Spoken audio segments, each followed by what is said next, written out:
ಶ್ರೇಯಶ್ಚ ಪ್ರೇಯಶ್ಚ ಮನುಷ್ಯ ಮೇತತ್. ಎರಡು ಮಾರ್ಗಗಳ ವ್ಯವಸ್ಥೆಯನ್ನು ಹೇಳ್ತಾರೆ. ಅವು ಯಾವುವು ಅಂತಂದರೆ, ಒಂದು ಶ್ರೇಯ ಮಾರ್ಗ, ಇನ್ನೊಂದು ಪ್ರೇಯ ಮಾರ್ಗ.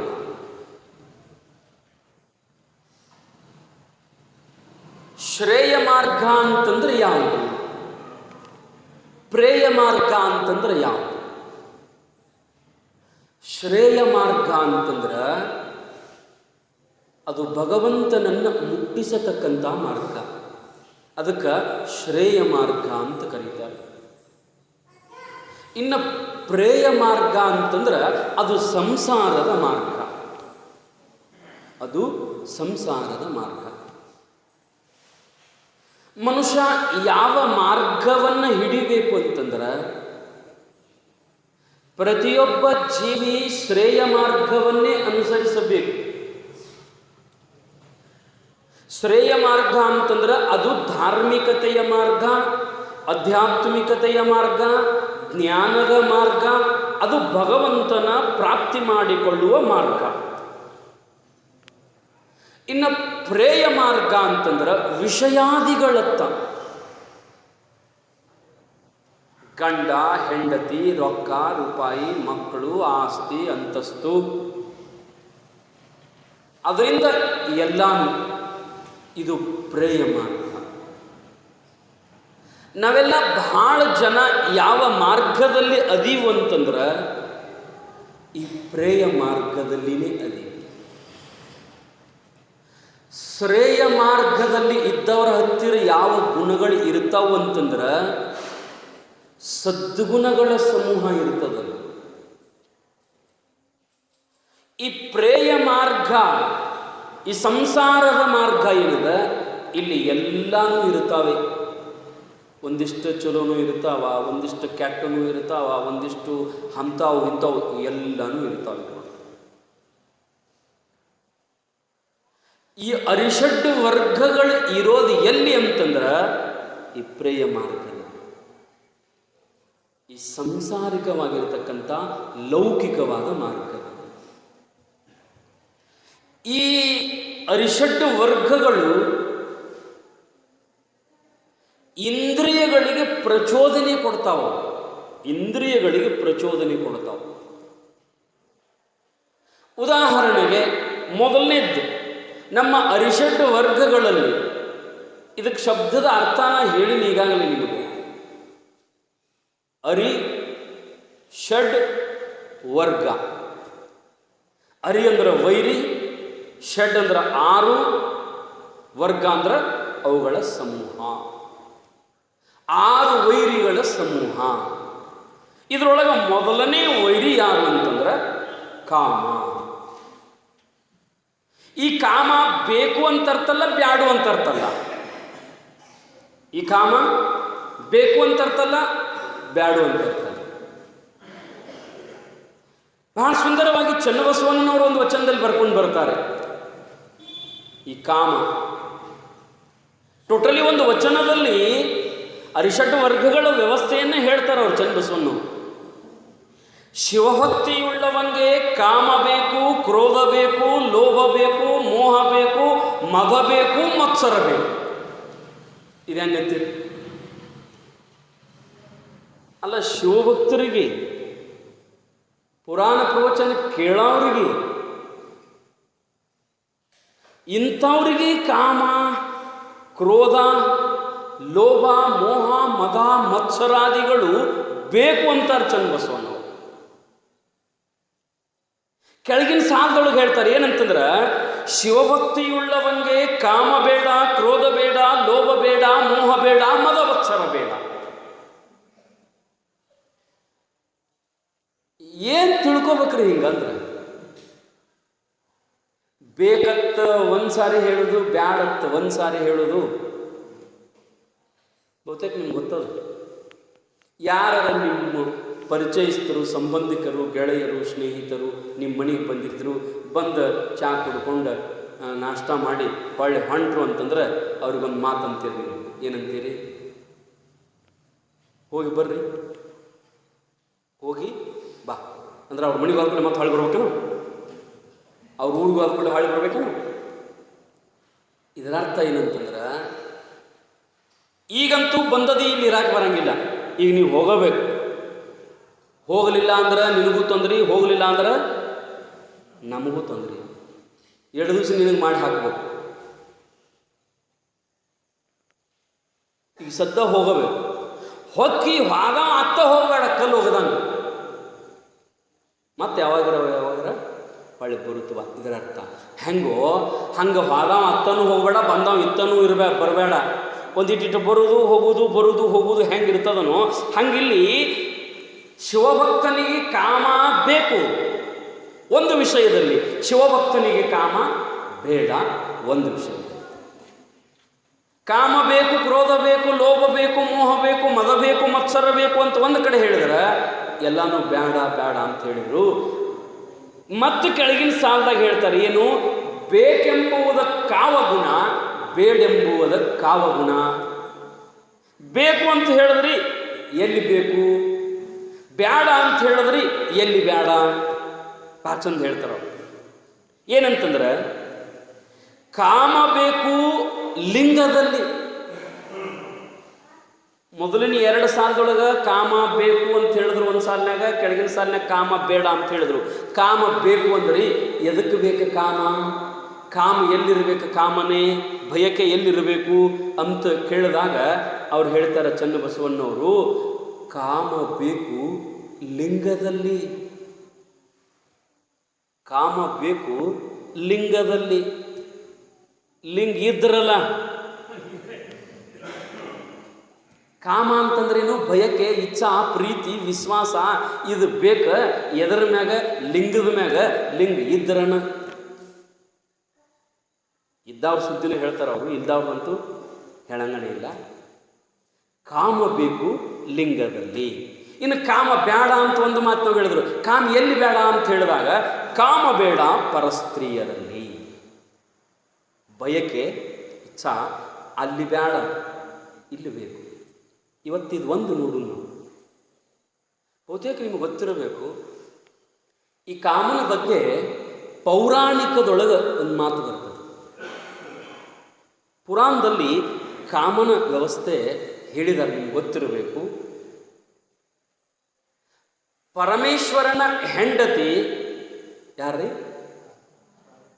ಪಾರ್ವತಿ. ಪಾರ್ವತಿಗಿಂತ ಮೊದಲು ಒಬ್ಬಕ್ಕಿದ್ದಳ್ರಿ. ಯಾರು? ಪಾರ್ವತಿಗಿಂತ ಮೊದಲ ಒಬ್ಬಕಿ ಯಾರು ಅಂತಂದ್ರೆ ದ್ರಾಕ್ಷಾಯಿಣಿ. ಆ ದ್ರಾಕ್ಷಾಯಿಣಿ ಸತ್ಲಕ್ಕಿ. ನೀವು ಅಂತಿರ್ಬೇಕು, ಅವಂದು ಹಣಿಬಾರ ಹಿಂಗ ಐತಿ, ಒಂದು ಸಾತ್ತಿಂದ ಮತ್ತೊಂದು ಮಾಡ್ಕೊಳ್ಳೋ ಹಣಿಬಾರ ಅವಂದು ಬಿಟ್ಟೇ ಇಲ್ಲ. ಅವಂಗ ನಿಮಗೆ ಏನು ಫರಕ ಇಲ್ಲ. ಅವನ ಗ್ರಸ್ತನೇ, ನೀವು ಗ್ರಸ್ತರ. ಅವ ಮೊದಲನೇ ಹೆಂಡತಿ ಯಾರು ಅಂತಂದ್ರೆ ದ್ರಾಕ್ಷಾಯಿಣಿ. ಆಕೆ ಯಾರ ಮಗಳು ಅಂತಂದ್ರೆ ದಕ್ಷ ಬ್ರಹ್ಮನ ಮಗಳು. ದಕ್ಷ ಬ್ರಹ್ಮನ ಮಗಳು. ದಕ್ಷ ಬ್ರಹ್ಮಗೆ ಎಷ್ಟು ಮಂದಿ ಅಂತಂದ್ರೆ 100 ಮಂದಿ ಹೆಣ್ಣು ಮಕ್ಕಳು ಅವಂಗ. ದಕ್ಷ ಬ್ರಹ್ಮಗ 100 ಮಂದಿ ಹೆಣ್ಣು ಮಕ್ಕಳು. ಆ 100 ಮಂದಿನೆಲ್ಲ ಯಾರಿಗೆ ಕೊಟ್ಟಿದ್ದಂದ್ರೆ ಎಲ್ಲ ದೇವತೆಗಳಿಗೆ ಕೊಟ್ಟಿದ್ದವ. ಏನು ಎಷ್ಟು ಮಂದಿ ದೇವತೆಗಳದಾರ, ಎಲ್ಲ ದೇವತೆಗಳಿಗೂ ಒಬ್ಬೊಬ್ಬಕಿನ ಕೊಟ್ಟಿದ್ದ, ಲಗ್ನ ಮಾಡಿ ಕೊಟ್ಟಿದ್ದ. ಎಲ್ಲ ದೇವತೆಗಳು ಅವನ ಹಳೆಗಳು. ಈ ದ್ರಾಕ್ಷಾಯಿನಿಗೆ ಪರಮಾತ್ಮನನ್ನ ಆಗಬೇಡ ಅಂತ ಹೇಳಿದ್ದವ. ಈಕೆ ಅವನ್ನ ಮಾಡ್ಕೋತನಂತ ಈಕೆ ಹಠ ಹಿಡಿದಿದ್ಲು. ಈಗಿರ್ತಾವಲ್ಲ ಅವೆಲ್ಲ. ಆಗೂ ಇದು ಬಿಟ್ಟೇ ಇಲ್ಲ, ಈಗೂ ಇದು ಬಿಟ್ಟೇ ಇಲ್ಲ. ಮನ್ಯಾನವ್ರು ಯಾರು ಹೆಂಗೆ ಹೇಳ್ತಾರೆ ಹಂಗೆ ಕೇಳಂಗಿಲ್ಲ. ದಕ್ಷ ಬ್ರಹ್ಮ ಹೇಳ್ದ ಬ್ಯಾಡ ಅವನ್ನ. ಯಾಕೆ ಬ್ಯಾಡ ಅಂತಂದ್ರೆ ಅವ ಏನಂತಂದ್ರೆ ಹತ್ಯಕ ನೀವು ಅಂತಿರ್ತೀರಿ ನೋಡಿ, ಏನೂ ಇಲ್ಲ ಬಡ ಮನುಷ್ಯ, ಏನೂ ಇದ್ದಿದ್ದಿಲ್ಲ ಅಂದ್ರೆ ನಿರ್ಗತಿಕ್ಕಿದ್ದ ಅಂದ್ರೆ ನೀವೇನಂತೀರಿ? ಖಾಲಿ ಶಿವನ ಮಣಿ. ಅವನೇನೈತೆ ಶಿವನ ಮಣಿ ಅಂದ್ರೆ ಖಾಲಿ ಮಣಿ, ಏನೂ ಇಲ್ಲದ್ದು. ಅಂಥವನು ಅವನ ಮದುವೆ ಆಗಿ ಏನು ಸುಖ ಪಡ್ತೀವ? ಬ್ಯಾಡ ಅಂತ ಎಷ್ಟು ಹೇಳಿದ್ರು ಕೇಳಿಲ್ಲ. ಅವನ್ನ ಮದುವೆ ಆದ, ಶಿವನ ಮದುವೆ ಆದ, ಪರಮಾತ್ಮನನ್ನು ಮದುವೆ ಆದಳು. ಮದುವೆಯಾಗಿ ದಕ್ಷ ಬ್ರಹ್ಮ ಒಂದು ಯಜ್ಞ ಮಾಡಿದ, ಒಂದು ಹೋಮ. ಬ್ಯಾಡನಕ್ಕಾಗಲೇ ಅವನ್ನ ಮದುವೆ ಆಗ್ಯಾಳಂದ್ರೆ ಎಲ್ಲ ಹಳ್ಯಾಗೊಳತೆಕ್ಕೆ ಹೊಕ್ಕಿದ್ದೀವ, ಅವನತೆಕ್ಕೆ ಹೊಕ್ಕಿದ್ದಿಲ್ಲ. ಎಲ್ಲ ಹಳ್ಯಾಗೊಳತೆಕ್ಕೆ ಹೊಕ್ಕಿದ್ದೀವ, ದಕ್ಷ ಬ್ರಹ್ಮನ ಹೆಂಡತಿ ಈ ಶಿವನ ಹತ್ಯಕ್ಕೆ ಹೊಕ್ಕಿದ್ದಿಲ್ಲ. ಆಕೆ ಹತ್ಯಕ್ಕೆ ದ್ರಾಕ್ಷಾಯಿನಿನೂ ಹೊಕ್ಕಿದ್ದ, ದ್ರಾಕ್ಷಾಯಿನಿ ಹತ್ಯಕ್ಕೂ ಹೊಕ್ಕಿದ್ದಿಲ್ಲ. ಆಕೆನ ಎದಕ್ಕೂ ಕರಿತಿದ್ದಿಲ್ಲ. ಈಗ ನೀವು ಪಂಚಮಿಗದು ಹೆಣ್ಮಕ್ಳನ್ನ ಕರೆಸ್ತಿರಲ್ಲ, ಎದಕ್ಕೂ ಕರೆಸ್ತಿದ್ದಿಲ್ಲ. ಕೊನೆಗೆ ಮದುವೆ ಆಗಿ ಹೋದಕ್ಕೆ ಅತ್ತ ಹೋದ್ಲು, ಒಂದು ದಿನಾನೂ ತವ್ರ ಮನೆಗೆ ಬಂದಿದ್ದಿಲ್ಲಕ್ಕೆ. ಪರಮಾತ್ಮ ಹೋಗಿ ಅಂತಿದ್ದ, ಅಂದರೂ ಆಕೆ ಹೊಕ್ಕಿದ್ದಿಲ್ಲ. ನಮ್ಮಪ್ಪ ನನ್ನ ಮೇಲೆ ಪ್ರೀತಿ ಇಲ್ಲ, ಉಳ್ದದವ್ರು ಹೋಗೋರಕ್ಕೆ ನಾವು ಹೋಗೋದಿಲ್ಲ ಅಂತಿದ್ಲು. ಅದು ಯಜ್ಞ ಮಾಡಿದಾಗ ಎಲ್ಲ ಹೆಣ್ಣು ಮಕ್ಕಳನ್ನು, ಆ ಹೆಣ್ಣು ಮಕ್ಕಳು ಗಂಡರನ್ನ ಅಂದ್ರೆ ಹಳೆಯಾಗೋಳನ್ನ ಎಲ್ಲರನ್ನು ಕರೆಸಿದ್ದ. ಈಕೆಗೆ ಮಾತ್ರ ಹೇಳಿಲ್ಲ. ಹೇಳಾರಕ್ಕೆ ಅದು ಎಟ್ಟ ಅಂದ್ರೆ ತವ್ರ ಮನೆಗೆ ಕಳ್ಳು ನೋಡ್ರಿ. ಆಯ್ಗಳಾದರೂ ಬಿಡಂಗಿಲ್ಲ ಅವರು, ಒಂದಿಟೀಟ ನೆನಪಿರೋದತ್ತೆ. ಹಂಗೆ ತವ್ರ ಮನೆಗೆ ಕಳ್ಳು ಅಂದ್ರೆ ಭಾಳ ಪ್ರೀತಿ ತವ್ರ ಮನೆ ಮೇಲೆ. ಅವ್ರು ಹಾಡ್ತಿರ್ತಾರೆ ನೋಡ್ಬೇಕ್ರಿ, ತವ್ರ ಮನೆ ಮ್ಯಾಗ ಏನೇನೋ ಹಾಡ್ತಿರ್ತಾರೆ. ಅವರು 400 ಭೂಮ್ಯಾಗ ಅದ್ರ ಯಾವತ್ತೇನೋ ಹಾಡ್ತಿರ್ತಾರೆ. ಅಣ್ಣೂ 8 ಎತ್ತ, ತಮ್ಮೂ 8 ಎತ್ತತ್ತ, 16 ಎತ್ತತ್ತ. ಅವನೊಟ್ಟು ಬಿಟ್ರೆ ಆ ಊರನ್ನು ನಡಗ್ತಿತ್ತ. ಅವ್ರ ಮನ್ಯಾಗ ಒಂದು ಚಾಕ ಹಾಡಿಲ್ಲ, ಈಕೆ ಹಾಡಕ್ಕೆ ಹಂಗೆ ಸುಮ್ಮ ತವ್ರ ಮಣಿದು ಹೆಚ್ಚು ಮಾಡಿ ಹೇಳು ಹಾಡೋದ್ರಿ. ಹಂಗೆ ಅಣ್ಣನೂ 6 ಎತ್ತ, ತಮ್ಮನೂ 3 ಎತ್ತ. ಮಂದಿ ಮನ್ಯಾಗ ಸಿಂಗಲ್ ತೊಗೊಂಡೋಗಿದ್ರು, ಒಂದು ಕಪ್ ಹಾಲು ಕೊಡ್ರಿ ಚಾಕ ಅಂತಿದ್ದ. ಅಂಥ ತವ್ರ ಮಣಿ ಈಕಿ ಇಲ್ಲಿ ಗಂಡನ ಮನ್ಯಾಗ ಹೋಗಿ ಹೇಳಕ್ಕೆ ಹಂಗೆ ಅವ್ವ. ತವ್ರ ಮಣಿ ಮ್ಯಾಗ ಅಂದ್ರೆ ಭಾಳ ಪ್ರೀತಿ ಗಂಡಗ. ಪರಮಾತ್ಮ ಹೇಳಿದ್ಲು, ನಮ್ಮಪ್ಪ ದಕ್ಷ ಬ್ರಹ್ಮ ಯಜ್ಞ ಮಾಡ್ಯಾನ, ಎಲ್ಲಾರನ್ನೂ ಕರ್ಸಾನ, ಮತ್ತು ನಿನಗೆ ಆಮಂತ್ರಣ ಕೊಟ್ಟಿಲ್ಲ. ಇಲ್ಲ, ಮತ್ತು ನನಗೆ ಹೇಳಿಲ್ಲ, ಮತ್ತು ನಾ ಏನು ಹೋಗಂಗಿಲ್ಲ. ನಾ ಹೋಗಲಿಲ್ಲ ಅಂದ್ರೆ ಬಿಡಲಿ, ನೀರ ಹೋಗು ಅಂದ ಕೂಡಲೇ ಇಲ್ಲ. ಈಗಿನ ಏನಂದ್ಲು, ನಮ್ಮಪ್ಪ ಮತ್ತು ಹಿಂಗೆ ಯಜ್ಞ ಮಾಡ್ಯಾನು, ನಾ ಹೊಕ್ಕನು ಅಂತಂದಾಗ ಪರಮಾತ್ಮ ಏನು ಹೇಳ್ದ ಅಂತಂದ್ರೆ, ಇಲ್ಲ ಹೋಗಿ, ಅವೇನು ಕರೆದಿಲ್ಲ ನಿನ್ನ. ಕರಿಲಾರ್ದವ್ರ ಮನೆಗೆ ಹೋದ್ರೆ ಬಹುತೇಕ ಅಪಮಾನ ಆಗೋ ಪ್ರಸಂಗ ಇರ್ತವೆ. ನೀವು ಎಲ್ಲಿ ಹೋಗ್ಬೇಕಂದ್ರೆ ನಿಮಗೆ ಎಲ್ಲಿ ಗೌರವ ಸಿಗ್ತದ ಅಲ್ಲಿ ಹೋಗ್ಬೇಕು. ನಿಮ್ಮ ಗೌರವಕ್ಕೆ ಎಲ್ಲಿ ಧಕ್ಕೆ ಬರ್ತದ ಅವ್ರು ಯಾರಿದ್ರೂ ಹೋಗ್ಬೇಡ. ಅವ್ನು ಯಾವ ಬೇಕಾದಾಗ ಇರೋಲಕತ್ತಾವ. ಸ್ವಾಭಿಮಾನ ಅನ್ನೋದೊಂದಿರ್ತದ, ಆತ್ಮಾಭಿಮಾನ ಅನ್ನೋದೊಂದಿರ್ತದ. ನಿನ್ನಷ್ಟಕ್ಕೆ ನೀ ದೊಡ್ಡವನೇ, ನೀ ಯಾರಿಗಿಂತಲೂ ಸಣ್ಣವನೇ ಅಲ್ಲ. ನಿನಗೆ ಗೌರವ ಸಿಗ್ತಿತ್ತು ಅಂದ್ರೆ ನೀ ಅಲ್ಲಿ ಹೋಗು, ಗೌರವ ಸಿಗಲಿಲ್ಲ ಅಂದ್ರೆ ಹೋಗಬೇಡ ಅಂತ ಪರಮಾತ್ಮ ಹೇಳ್ದ. ಆಕೆ ಅಂದ್ಲು, ಅಲ್ರಿ ಅವ್ರು ಕರೆದರ ಕರೀಲಿ, ಬಿಟ್ಟರ ಬಿಡಲಿ, ಮತ್ತು ನನ್ನ ತವ್ರ ಮಣಿ ಅದ, ಭಾಳ ವರ್ಷ ಆತು ಹೋಗಿಲ್ಲ, ಈಗ ಕರೀಲಿಲ್ಲ ಅಂದರೂ ಹೋಗ್ಯಾರ ಹೋಗ್ಕಣ ಅಂತ ತಿಳ್ಕೊಂಡು ದ್ರಾಕ್ಷಾಯಿನಿ ಹೇಳಿದಾಗ ಅವ ಹೇಳ್ದ, ನೋಡು ನಾ ಅಂತೂ ಬ್ಯಾಡ ಅನ್ನಂಗಿಲ್ಲ. ಯಾಕಂದ್ರೆ ನಿನ್ನ ತವ್ರ ಮಣಿ ಮತ್ತು ಅದ್ರ ಮ್ಯಾಗ ಭಾಳ ಪ್ರೀತಿ ಇರ್ತಿ. ನಾ ಅಂದರೂ ಬ್ಯಾಡ ಅಂದ್ರೆ ಹೇಳಂಗಿಲ್ಲ, ಕೇಳಂಗಿಲ್ಲ ನೀನು. ಮತ್ತು ನೋಡು ನಿನಗೆ ಹೆಂಗೆ ಅನಿಸ್ತದ. ಇಲ್ಲ, ನಾವು ಹೋಗೇ ಬರ್ತನು, ನನಗೇನಾದರೂ ತೊಂದರೆ ಇಲ್ಲ, ಹೋಗೇ ಬರ್ತಾನೆ ಅಂದಾಗ ಹೋಗು. ಹಾದು ಎಲ್ಲರೂ ಬಂದಿದ್ದರ್ರಿ. ಯಜ್ಞ ನಡೆದಿತ್ತು, ಹೋಮ ನಡೆದಿತ್ತು, ಹವನ ನಡೆದಿತ್ತು. ಸುತ್ತೂರಿಗೆ ಋತ್ವಿಜರು ಕುಂತಿದ್ರು. ಹಂಗೆ ಎಣ್ಣೆ ತುಪ್ಪ ಹಾಕ್ತಿದ್ರು, ಅಗ್ನಿ ಹೊತ್ತಿತ್ತು. ಹಂಗೆ ಎಲ್ಲ ಆಚಾರ್ಯಗಳು ಓಡಾಡ್ತಿದ್ರು. ಆ ಹೆಣ್ಣು ಮಕ್ಕಳು ಅವರ ಆ ದ್ರಾಕ್ಷಾಯಿನಿ ಅಕ್ಕತಂಗ್ಯಾರು ಚಲೋ ಪೀತಾಂಬರ ಉಟ್ಕೊಂಡು ಓಡಾಡ್ತಿದ್ರು. ಹಂಗೆ ಅವ್ರ ಗಂಡುಗಳು, ಅವ್ರ ದೇವತೆಗಳು ಅವರು ಓಡಾಡ್ತಿದ್ರು. ಈಕಿ ದ್ರಾಕ್ಷಾಯಿನಿ ಮಹಾದ್ವಾರ ದಾಟಿ ಒಳಗೆ ಬಂದರು. ಒಬ್ಬರು ಬಾನವರ್ ಎದುರುಗಡೆ ಆ ದಕ್ಷ ಬ್ರಹ್ಮ ಯಜ್ಞಾಧಿಕಾರಿಯಾಗಿ ಕುಂತಾನೆ, ಎದುರಿಗೇನೆ ಕುಂತಾನೆ, ಮಹಾದ್ವಾರ ಎದುರಿಗೇನೆ. ದಕ್ಷ ಬ್ರಹ್ಮನ ಹೆಂಡತಿ ಇಬ್ಬರು ಎದುರಿಗೇನೆ ಕೂತಾರ. ಎದುರಿಗೆ ಬಂದಿತ್ತಾಳ ದ್ರಾಕ್ಷಾಯಿನಿ. ನೋಡಿದ, ಬಾ ಅನ್ನಲಿಲ್ಲ, ಸುಮ್ಮನೆ ಕುಂತ. ಆಕೆಗೆ ಅಪಮಾನ ಆಯಿತು. ಯಾಕೆಂದ್ರೆ ನಮ್ಮಪ್ಪ ಏನೋ ಯಜ್ಞ ಕೂತಾನ, ಮತ್ತೆ ಯಾರು ನೋಡ್ಬೇಕಂತ ತಿಳ್ಕೊಂಡು ಗಪ್ ನಿತ್ಲು. ಅಲ್ಲಿ ಓಡಾಡ್ತಕ್ಕಂಥ ಎಲ್ಲ ಅಕ್ಕತಂಗ್ಯಾರು ಕೈಯಾಗ ಸಾಮಗ್ರಿ ಹಿಡ್ಕೊಂಡು ಅವ್ರು ಓಡಾಡ್ತಿದ್ರು. ಪಿತಾಂಬರ ಉಟ್ಕೊಂಡು ಆಕೆ ಮುಂದೆ ಹಾಯ್ತಿದ್ರು. ಒಬ್ಬರು ಆಕೆಗೆ ಈಗ ಬಂದೇನು ಬಾ ಒಳಗೆ ಅಂತ ಅನ್ಲೇ ಇಲ್ಲ. ಇಷ್ಟು ಅಪಮಾನ ಆಯ್ತು ಆಕೆಗೆ. ಎಷ್ಟು ಅಪಮಾನ ಅಂದರೆ ಇನ್ನು ಇರಬಾರ್ದು ಅಂತ ತಿಳ್ಕೊಂಡು ಓಡಿ ಬಂದು ಆ ಯಜ್ಞದೊಳಗೆ ಹಾರಿಬಿಟ್ಲು. ದ್ರಾಕ್ಷಾಯಿನಿ ಆ ಯಜ್ಞದೊಳಗೆ ಹಾರಿಬಿಟ್ಲು, ಪ್ರಾಣ ಹೋಯ್ತು, ಸತ್. ಪರಮಾತ್ಮನಿಗೆ ಸಿಟ್ಟು ಬಂತ್ರಿ. ಗೊತ್ತಾಯ್ತು ಅವಾಗ, ನನ್ನ ಹೆಂಡತಿಯನ್ನು ಅಪಮಾನ ಮಾಡಿ ಇವರು ಕೊಂದ್ರಂತ ತಿಳ್ಕೊಂಡು ಕ್ರೋಧಾಗ್ನಿಯೊಳಗೆ ಎದ್ದು ತನ್ನ ಜಡೆಯನ್ನು ಬಿಚ್ಚಿ ಒಂದು ಸಾರಿ ನೆಲಕ್ಕೆ ಅಪ್ಪಳಿಸಿದಂತ ಅಲ್ಲಿ ವೀರಭದ್ರನ ಅವತಾರ ಆಯಿತು.